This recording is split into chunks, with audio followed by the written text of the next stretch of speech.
As you see, I'm introducing Yaakov Malkin. If he'd asked me to do it, I don't know whether I would, but I can't refuse Sherwin. So, sorry? Is there a conflict of interest? We'll see. I don't know. That's why I've been very quiet till now. Anyway, we heard the first day about the unaffiliated Jew, and it was fairly well defined. And the second day, we were to hear about why be Jewish. Mostly we heard about why not to be Jewish. There are many, many good reasons. And it's very sad that we didn't hear more about why to be. The writers did speak about it a bit, and they really are allowed to be sincerely confused, and that's fine. I'm a painter. I have an official painting title. And we deal with things fairly primitive, that is, pieces of paper or canvas with something on it. There's no way to get away from some kind of reality.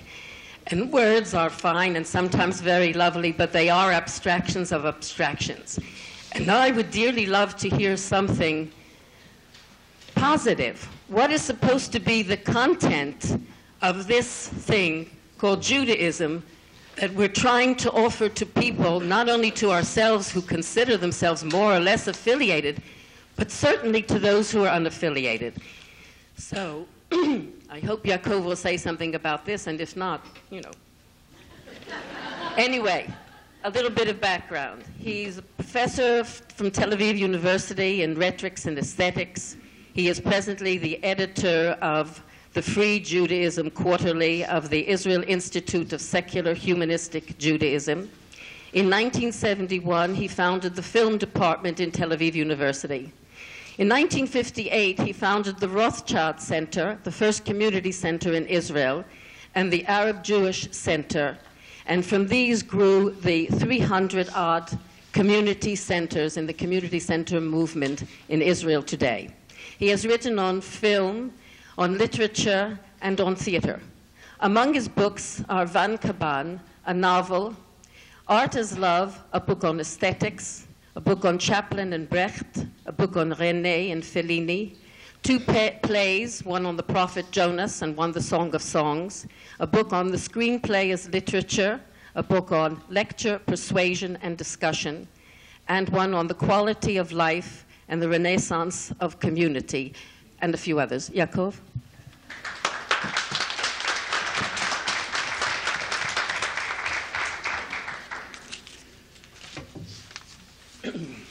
Though it is very important to ask questions, it is as important to have answers.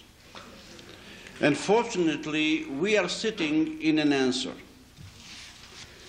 The question, what can be offered to an unaffiliated Jew, one of the answers is this magnificent synagogue, and I am not hesitant about using the word synagogue, like you were not hesitant to use the word Torah in so many senses. I think that what happened here in 1963, when this Birmingham Temple Synagogue was founded, it's a historical event in the Jewish history. It's the first time when a secular synagogue was created. It's a historical event because it corresponds with the real intention and the original intention of the makers of synagogues in the 5th or 6th century BC. The synagogue was not a continuation of the temple. It was an antithesis to the temple. The synagogue is an unprecedented invention of the Jewish people who changed the history of religion, who in a way changed the history of culture. It presented the possibility of having a religion without sacrifice, of having a house of the people instead of a house of God. Synagogues are not sacred places. Synagogues are not houses of God. Synagogues are places of people. synagogue was invented by people who felt that their culture, their history, their heritage can sustain their Jewishness. The exiles, the first exiles from the northern kingdom, almost all of them dispersed because of their unaffiliation, and almost all of them disappeared.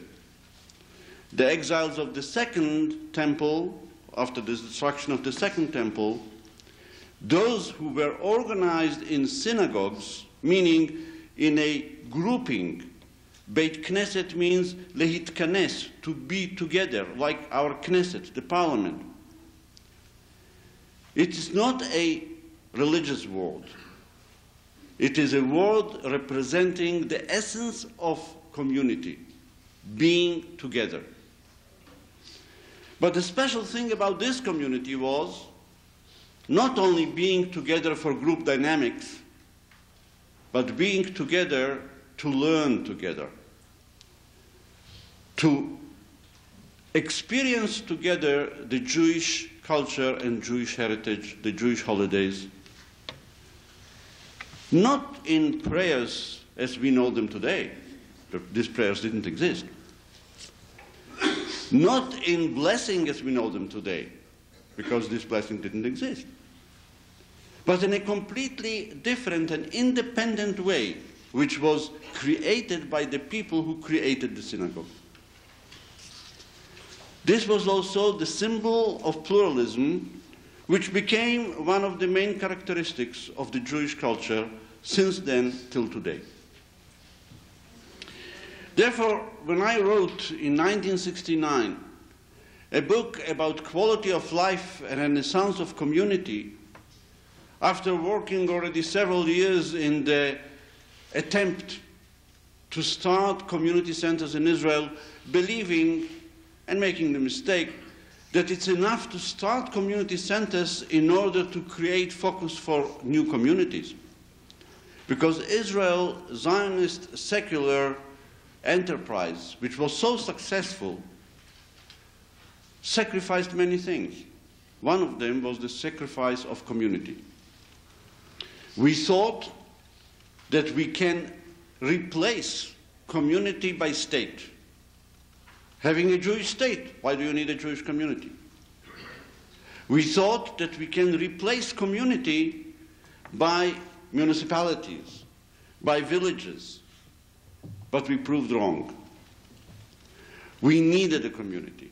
Without a community, there is no possibility of a real cultural activity. And Jewishness is not only a state, it's an activity. It is also a state.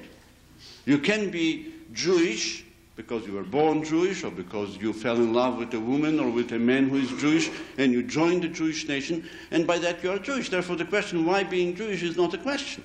You are Jewish because you are Jewish. The question is it worthwhile to be Jewish? Why is it worthwhile to be Jewish? It is worthwhile because this potential of Jewishness can be turned into an activity which enriches your quality of life by giving you the opportunity to contribute to the lives of others. This unique characteristic of Jewishness makes us not a superior people or a chosen people. It makes us a people, a nation in Hebrew. Nation in Hebrew and people is almost the same thing. Am ve'umah. And each nation has a unique characteristic, and I think also a unique definition. Being Swiss is completely different than being Welsh. Being Welsh is completely different than being French. And being French is completely different than being Jewish. Maybe this is the reason why sociology did not find a real good definition for nation, because each nation has a different definition. The definition of our nation is a nation that gives the people of this nation, the individuals of this nation, the opportunity to realize their Jewishness through activity, which raises their quality of life in a community, which makes their heritage part of their life, which makes their past part of the present, which makes the past and the present a reason and a dynamo for their future. It's quite unique. It is unique also in the way that Judaism invented assets in the culture of human beings and contributed to humanity a unique contribution. The synagogue is one of them. The synagogue, as you know, became a custom for hundreds of millions of people through Christianity and through Islam. It was unprecedented, but once it was established, it was accepted by a very, very big part of humanity. The Sabbath was another unique contribution. It was a reorientation of time. Instead of time being natural time, it became human time. The invention of a week, which is again unprecedented, a week that leads to a Sabbath, a week that leads to a day of complete rest, a week that leads to a day of leisure, when you do not have and you are not allowed actually to work for your survival, but you are allowed and encouraged to work for your spiritual life. Therefore, the Sabbath, which also, as you know, became the property of whole humanity, is part of this framework in which Jewishness can turn from a potentiality to a reality. Now, this is the reason why I believe that when Jewish culture became a secular culture, and this is the culture of most of the Jews in the world, contrary to the figures Yuda quoted yesterday, the last figures published by the Smith Institute 3 weeks ago say that 82% of people asked if they are religious or not religious in Israel said that they are not religious. 13% said that they are religious, and 5% said that they are extreme religious, Haredim. Among the 82%, 52% said that they are secular, 30% said that they are traditional, which is some kind of a transitional situation between religion and secularity. Most of Jews live in a secular world. They don't keep the mitzvahs. In Judaism, there is a very simple definition of religion. You either keep the mitzvahs or you don't keep the mitzvahs. You can make compromises. You keep a little bit of the mitzvahs. You keep a little bit more of the mitzvahs. You don't keep any of the mitzvahs. So therefore you can be a little bit less religious and non-religious. But by not keeping 613 mitzvahs, you are not religious according to Shulchan Aruch. Therefore, when all the Western world became secular in the 19th or maybe mainly in the 20th century, the Jewish nation also became, or at least the Western Jewish nation, also became secular. And in this secular world, the confusion started. What can we offer to ourselves in order to continue the tradition of turning Jewishness from a potentiality into activity? This is why we had to return to the synagogue, to the community. The first secular community started in the beginning of this century in Israel and in Eastern Europe. Actually, in Eastern Europe before Israel, because it started already in the 19th century.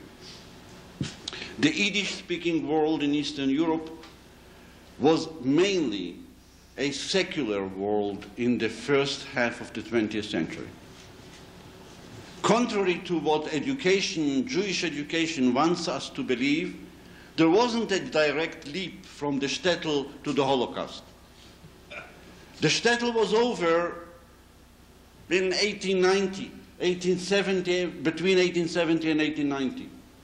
Sholem Aleichem and Peretz and Mendele Moichers Forim write about a world which is lost about 20 years ago. Klezmer music was over by 1890. Klezmer music is not representing Jewish culture of the 20th century. The first half of the 20th century in Eastern Europe was a flourishing, secular Jewish culture, like it was in Germany, like it was in Austria, like it was in Czechoslovakia, like it was in Hungary, like it was in Romania. When you see the daily papers that were published in this world, the Yiddish daily papers, the Yiddish theaters which played Shakespeare, the hundreds of books that were in translation of all literature in the world,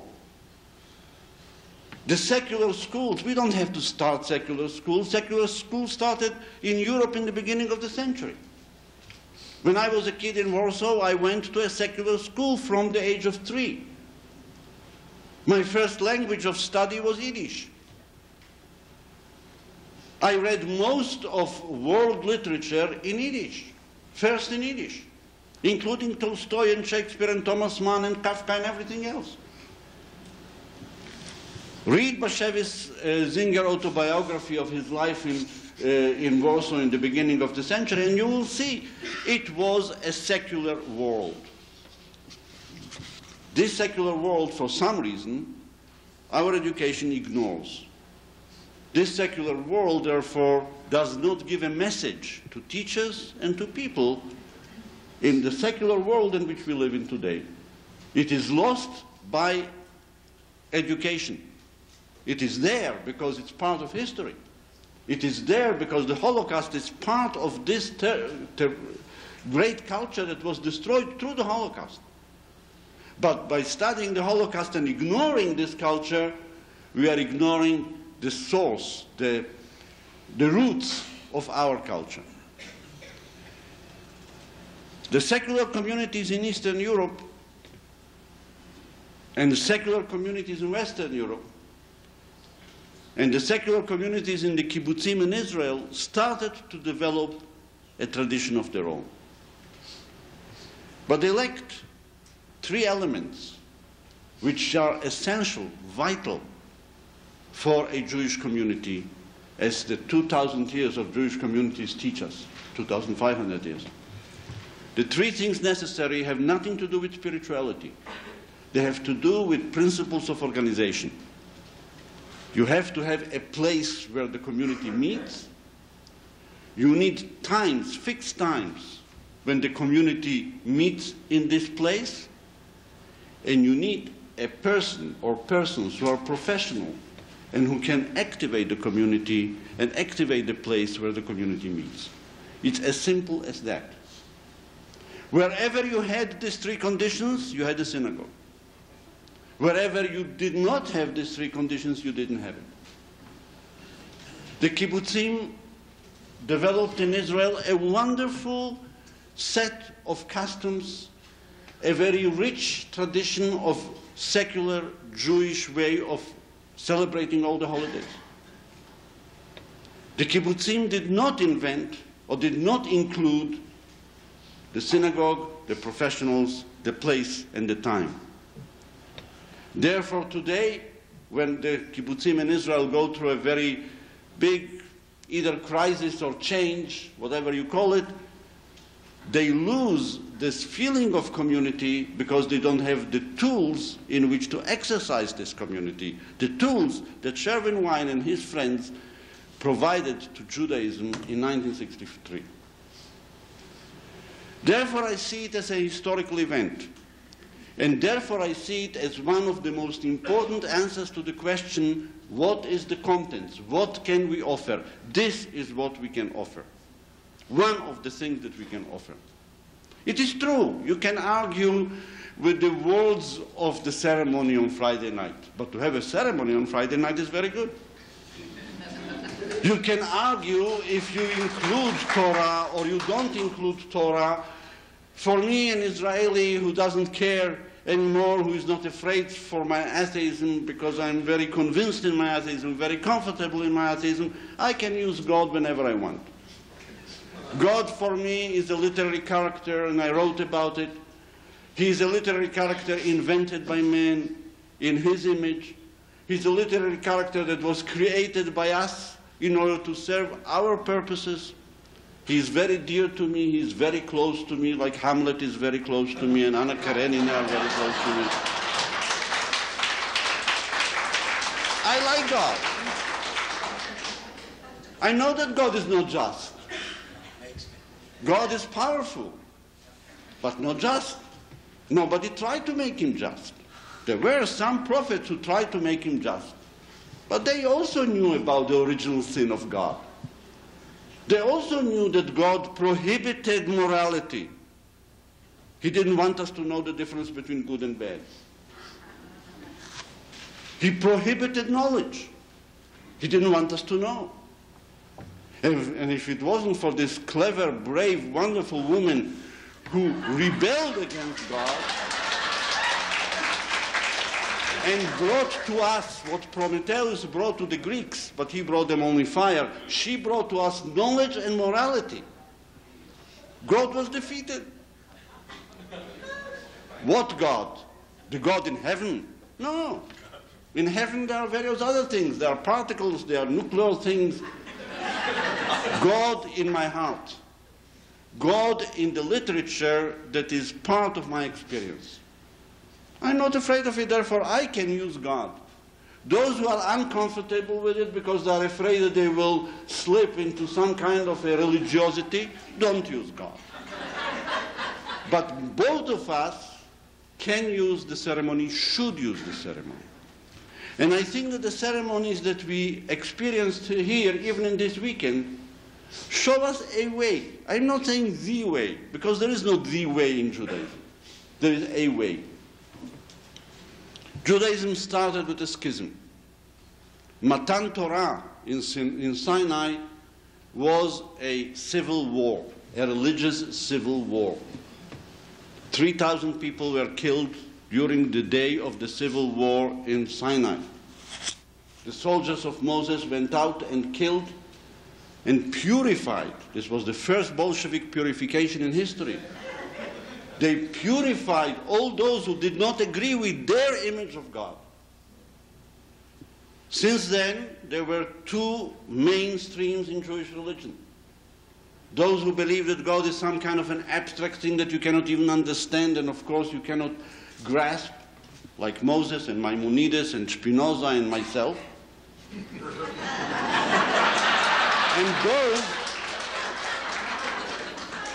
And those who believe that God is a very simple thing. You can touch it, you can see it, you can sacrifice to it, you can make a sculpture of it. It looks like a golden calf. The schism, the fight between these two parties, in the beginning, in the foundation of the Jewish nation, according to our collective memory, which doesn't have to be historically right, because collective memory becomes a historical factor even if it is not right. This schism is typical for the pluralism in Judaism. And this pluralism is so important that we have to keep it up. We have to keep it up, and we can keep it up. We do keep it up in Israel easily. I know that any Israeli who says that Israel is good sounds arrogant. And maybe he is. But arrogance is being proud without a cause. I think that I am proud of being an Israeli and in Israel with a cause. Because we brought many solutions. I wouldn't say the solutions, and not all the solutions. But we brought many, many solutions to the problem of the Jewish nation. It is true that sometimes somebody cannot work in his profession when he comes to Israel. But when it was necessary, we absorbed 650,000 people in less than 5 years. 12% of our population were absorbed. The rate of unemployment went down from 12% to 6.5%. 70% of the newcomers do live in houses in Jerusalem, in the coast, between Haifa and Tel Aviv, in their own apartments. 70% of the 650,000 new immigrants. All of them are working as much as Israelis are working. 6.5% are not working, or 9% are not working. This is a major achievement.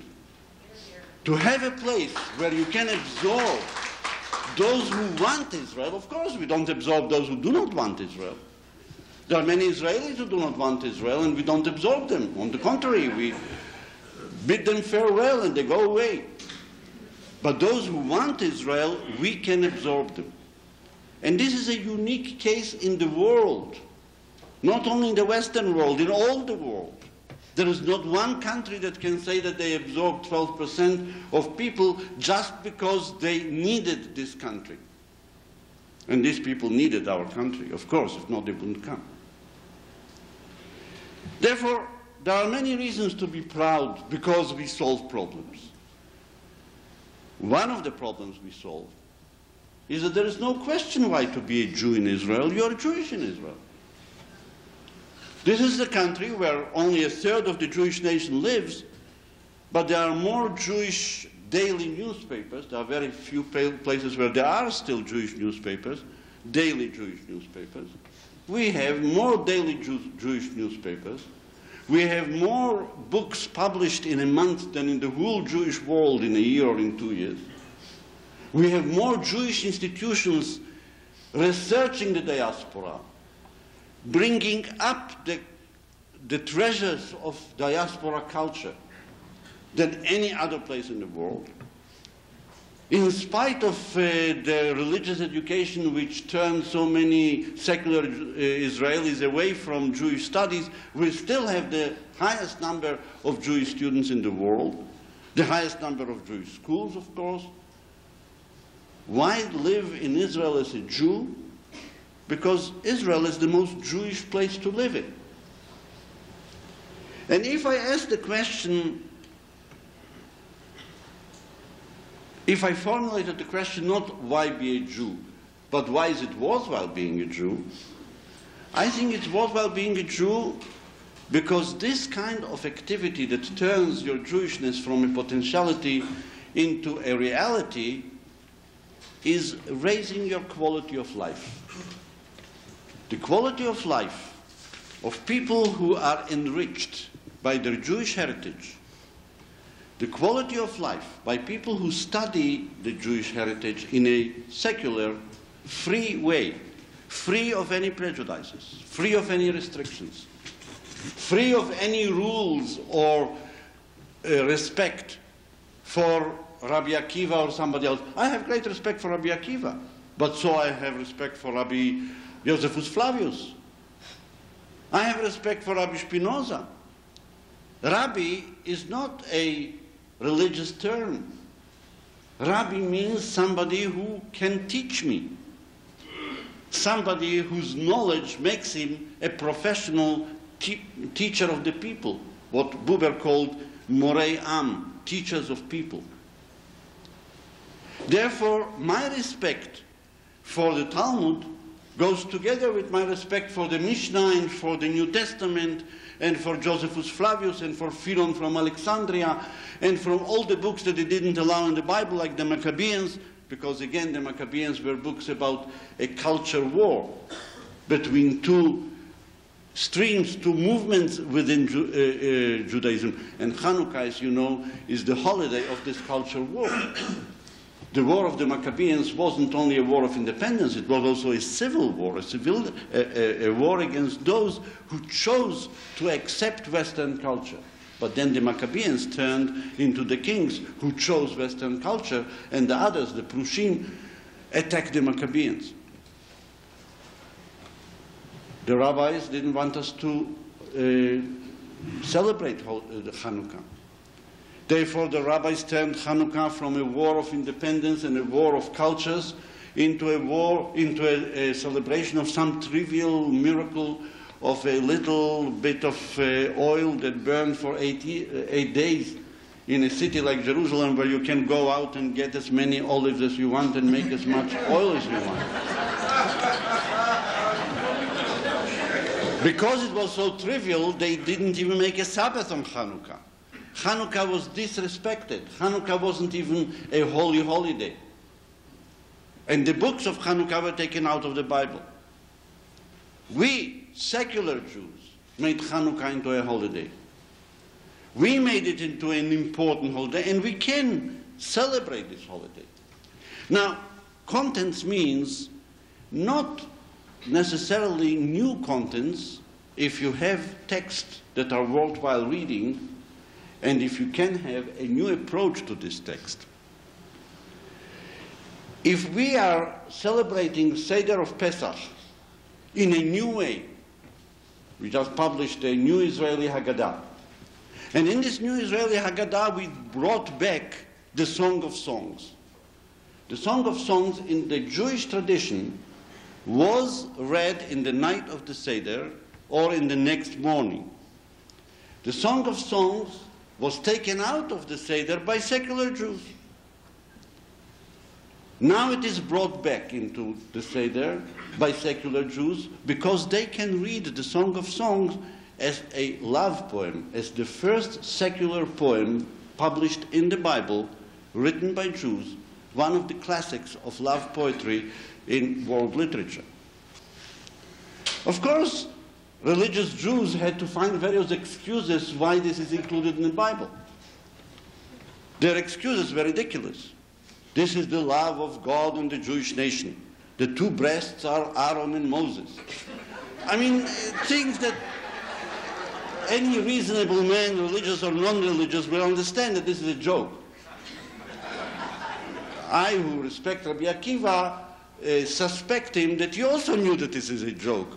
But he understood that this is the only way how to convince his damn colleagues to include this into the Bible. And he told them, look, don't read it as it is written. Read it in a Derrida way. Read it as a deconstructionist way. Read breasts and think Moses and Aaron. Because on the surface it's breasts, but underneath the subtext is Moses and Aaron. This is a ridiculous way of reading text. I read the text as it is written, because only then it is really exciting. Only then it is really beautiful.